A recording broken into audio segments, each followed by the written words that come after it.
Aquarians, let's see कि आपके लिए आज का divine message, goddess guidance, universal message क्या है। जिस डे की हम बात कर रहे हैं वो है 12 मई 2025। सो लेट्स सी कि आज के दिन आपको क्या सुनने की ज़रूरत है, यूनिवर्स आपको क्या कहना चाहते हैं। आप किसी पर्टिकुलर सिचुएशन में हैं तो उसमें क्या करना चाहिए, आज के दिन कोई सिचुएशन आती है तो उसमें कैसे रिएक्ट करना चाहिए, आज के दिन की ओवरऑल एनर्जीज क्या है, उसमें किस तरीके से आप डील करेंगे तो ठीक रहेगा। ये हम यूनिवर्स से गाइडेंस ले रहे हैं। सो लेट्स सी कि क्या मैसेज हमें मिलते हैं 12 मई 2025 के लिए।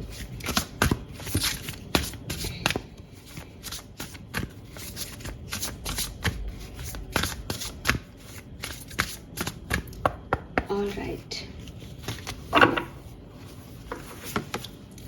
Okay, we have the tree and we have escapist.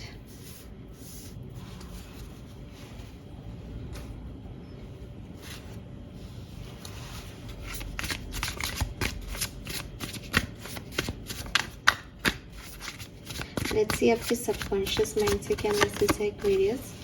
Journey inward, okay.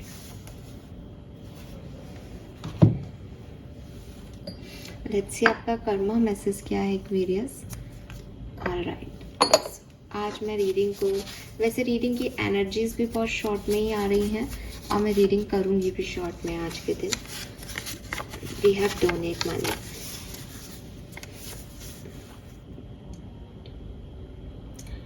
Okay. So Aquarius आपको मैसेज क्या दिया जा रहा है। अगर आज के दिन कोई भी पर्सन आपके पास, कोई भी बैगर आपके पास आता है, आपसे पैसा मांगता है, आप प्लीज़ उसे चाहे कहीं से भी खुले रखें, अपनी गाड़ी में, अपने पर्स में, और उसको जो है हेल्प दें। आपका ये आज का कर्मा जो है वो डेफिनेटली बहुत ख़ास रहेगा। तो आप ज़रूर ऐसे लोगों को, ऐसे नीडी लोगों को जिनको पैसा चाहिए, उनको पैसे का दान ज़रूर दें आज के दिन।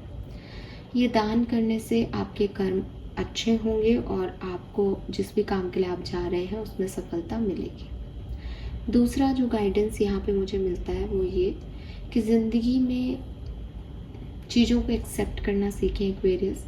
पास्ट को भूल जाना, जो कुछ भी हुआ, चाहे आपको अच्छा लगा या नहीं लगा, चाहे आप वो चाहते थे या नहीं चाहते थे, बट वो चीज़ आपका सच है, आप उसे भुला नहीं सकते। आप उसे अपनी लाइफ से गायब नहीं कर सकते, उस फेज़ ऑफ लाइफ को, उस पार्ट ऑफ लाइफ को। आप ये सोचो कि ये सिचुएशन मेरी लाइफ में आई ही क्यों, मैं भूल नहीं पा रहा। सो आप भूल नहीं पाओगे बिकॉज वो आपकी मेमोरीज़ में है। लेकिन जब आप कुछ नई चीज़ों की तरफ ध्यान दोगे तो अपने आप वो फेड होती जाएंगी। हम उन मेमोरीज़ को जब याद करते हैं जो अच्छी हमारी ज़िंदगी में, कोई फ़ोटो दिख गई तो याद आ जाता है, अरे यार यहाँ पे भी गए थे। लेकिन अगर हम हमारी ज़िंदगी में एक अच्छी चीज़ें बिताते हैं तो हम कभी भी पीछे मुड़ के नहीं देखते। समझदार लोग ऐसे ही जीते हैं एक्वेरियस। आपने 10 साल पहले आप क्या कर रहे थे, आप थोड़ी ना अपने दिमाग को, अपने सबकॉन्शियस माइंड को परेशान करते हो कि मैं क्या कर रहा था क्या नहीं, बिकॉज आप उससे अटैच नहीं हो, बिकॉज अब आपने उस चीज़ को छोड़ दिया कि ठीक है आप आज क्या कर रहे हो वो इम्पोर्टेंट है। तो जिस भी चीज़ को आप बहुत ज़्यादा तूल दोगे वो आपको याद आएगी। अब अगर आप तूल ही उस चीज़ को दे रहे हो कि आपने क्या खोया है, क्या आपके लॉसेस हैं, क्या बुरा हुआ, तो आपको डिस्टर्बेंस होगा ही लाइफ में। तो जो कुछ भी आप भागने की कोशिश कर रहे हो कि मैं इसको भूल जाऊं, ये मेरे साथ नहीं हुआ, ये हो ही नहीं सकता, देन ये आपको बहुत बर्डन दे देगा। तो अच्छा ये है कि पास में जो कुछ भी हुआ है उसको लेट गो करें, आगे बढ़ें और अच्छी नई यादें बनाएं, ताकि अपने आप पास्ट की पुरानी और ख़राब यादें जो हैं वो लाइफ से ख़त्म हो सकें। We have escapes, come home to your self. तो यस एक्वेरियस, आपको खुद से मिलने की बहुत ज़रूरत है। आप शायद दुनिया से भागते भागते खुद से भी भाग रहे हो, शायद आप रियलिटी को एक्सेप्ट नहीं कर रहे हो, शायद आप चीज़ों को वैसे नहीं देख रहे हो जैसे आपको देखनी चाहिए। With this journey inward definitely आपको अपने अंदर झांकने की ज़रूरत है। आप जब अपने अंदर इंट्रोस्पेक्शन में जाएंगे तो आपको कई सारे सवालों के जवाब मिलेंगे, कई सारी प्रॉब्लम्स जो हैं आपको अपने बारे में पता चलेंगे और आपकी ग्रोथ होगी। ठीक है, अगर नंबर की बात करती हूँ तो मुझे नंबर 2 की ऊर्जा मिलती है, नंबर 7 की ऊर्जा मिलती है, 9 नंबर और 5 नंबर की ऊर्जा है। 18 नंबर और 32 नंबर भी सिग्निफिकेंट हो सकता है।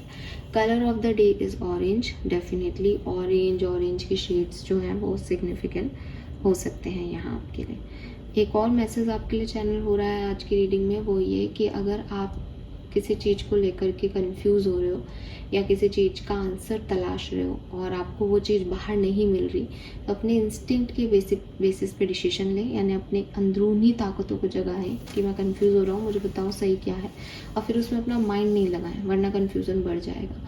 तो बस ये है कि मेरी गट फीलिंग जो कह रही है मेरे को वो करना है, तो अपने इंस्टिंक्ट्स को बढ़ाएं।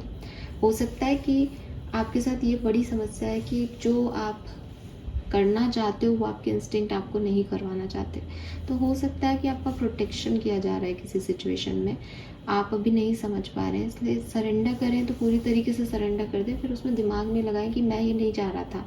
ये होता है ना कि मैंने 2 पर्ची बनाई, फिर मैंने दो नंबर की उठाई, अब मेरे मन में आ रहा है अरे मैं तो 1 नंबर सोच रहा था, तो मैं तो कन्फ्यूज़ ही रह गई, फिर मैं दोबारा उठाऊंगी कि 1 आ जाए किसी तरीके से। तो आपको जो करना है, जब आपको वही करना है तो आप सोच ही क्यों रहे हो। और जब आप सरेंडर की एनर्जी में आओ तो फिर आप सोचो मत, फिर आपके जो आ गया बस वही करना है। ठीक है, तो पहले खुद डिसाइड करो कि आपको चाहते हो अपनी लाइफ के लिए, तब तो वो करो बिना सोचे समझे, और नहीं चाहते हो तो पूरी तरीके से यूनिवर्स को छोड़ दो। लेकिन आप थोड़े से ज़्यादा यहाँ पे आंसर्स को ढूंढते ढांढते ऐसे रह रहे हो, तो या तो आपको आंसर पता है कि मुझे ये करना है तो आपके पास वैसे ही आंसर है, नहीं है तो सरेंडर करो और आंसर यूनिवर्स से मांग लो।